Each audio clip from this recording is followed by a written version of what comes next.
So listen, man, y'all already know what's coming. For those who have like thousands and thousands and thousands of hours into this game, you already know what's coming. Like, please don't act like you don't get it, dude. Like, please do not. Like, and the thing that gets me in this game is like the gaslighting from the killers, and you know, all of these things that would try to make it seem as if that survivors are the one that's complaining a lot. And I'm not even trying to be in this video to try to really complain, but I'm gonna do it anyway because it's my video, right? But like, you already know the nerf is coming to made for this. Like, you already know it's coming. Why? Because it's just too good. And it definitely can stack. I mean, you can stack it with resilience. You can use hope. But the issue with hope, and I'm going to talk about hope in a second, probably closer to the end of the video, because the only issue I have with hope is it's RNG, right? And if you play a lot of solo queue, you already know how that be, right? Like, I mean, the chances of me seeing all the generators being completed, right, it's almost like a dream or unrealistic at this point. But literally, I mean, I just want y'all to kind of date back before the patch 6.1.0, and I will forever, you know, lament over that patch, because for those who like use resilience a lot, let's say if you were like a newer player and you just started playing, let's say this year or like a little bit like late last year, they used to have a spine chill works differently now.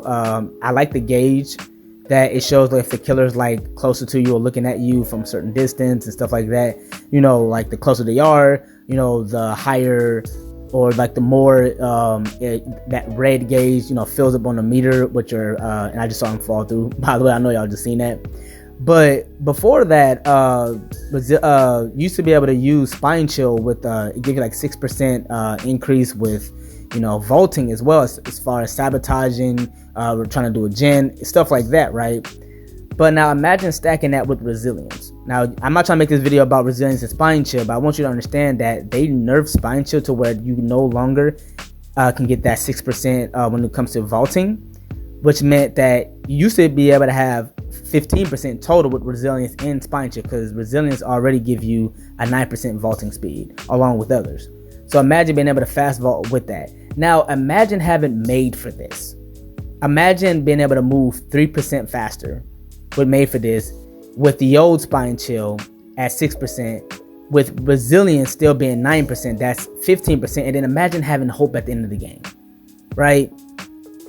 But just like what the devs have done, and they pretty much gutted survivors in 6.1.0 patch, they're definitely not trying to make it where killers are gonna have a hard time, right? And listen, I just want to see the kill rate. I know people like to act like the kill rates don't exist or it doesn't matter, but like the kill rates has to be like at least 59, 58%, close to 60 around all MMRs. And you know, a lot of people like to try to act like that's not a thing, and people DC a lot, but the devs literally said the purpose was to make it where killers are performing better. Right, so I want people to look at the intention. The goal for the devs, and the game should be called Devs by Daylight, by the way. The goal for the devs is to make it where killers are always on top at the end of the day, which means they have to make it where killers aren't going to be having that much of a hard time. Like, why do you think Bloodlust is still in the game? Listen, I've been playing this game since 2020, right? I want to say September. So I want to say close to like 3 years. I have close to 6,000 hours. And I'm telling you now, the way they still kept Bloodlust, the way they reworked these maps, like some of these maps, and my boy about to quit, by the way, like I know you see him, like he's about to quit. Look, watch this. Like literally he's about to quit. Like he cannot guard me in this map. All I've been doing, I haven't been running cakes. All I've been doing, bro, with dead ass was just like running Dead Dog Saloon. It was just fun the entire time. But like look the way they reworked these maps. They reworked these maps to where they have these dead zones. They have these thin toothpick loops like RPD. Like I know of those who remember RPD back when they first had it, they had like that one room where that table and everything like that. It was crazy. They reworked it, right? And then not only did they keep Bloodlust in the game, even though there are no more infinites in this game, but they also buffed it after the 6.1.0 patch. They buffed it, so even with made for this perk, it's still not gonna beat Bloodlust. You know what I mean? It's not gonna beat Bloodlust. I feel like at the end of the day, you still have to know how to loop and mind game just to even get this perk to still give value.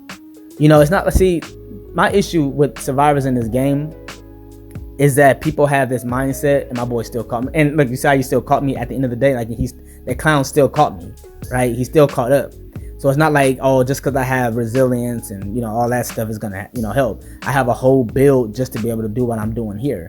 But like, people think like just because you slap on a perk, that means it should carry you. That's that mindset that I don't understand about this game.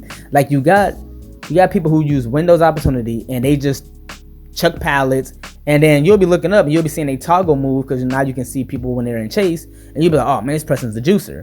But they're just getting rid of every single pallet that's just glowing yellow. Like come on now. See, now you said, oh, like fast forward that. Now that's crazy because Mayfield's wasn't even active, but that Brazilian still caught up. So again, I just feel like I got lucky on that one play, right?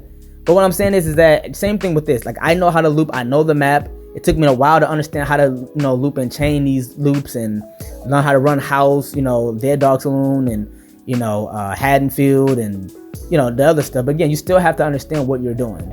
And I feel like I still got to see the kill rate. I still got to see, are survivors still, you know, losing more than they're winning, or is killer still getting at least a draw?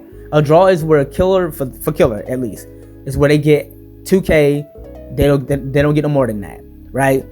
An L for them is if they get less than 3 kills, right? I mean, not less than, I'm sorry. If they get 1 kill or less, that's an L. A 2K is where it's a draw. Obviously, 3 kills or more is a win. And I just can't imagine that killers are still getting less kills just because this perk is here. You know what I mean? But I want people to understand, Dead Heart. I want people to be in the comments, like, for really though. I want somebody to explain to me what the old Dead Heart was. Killer still, like, what were the kill rates? Even before the 6.1.0 patch, what were the kill rates?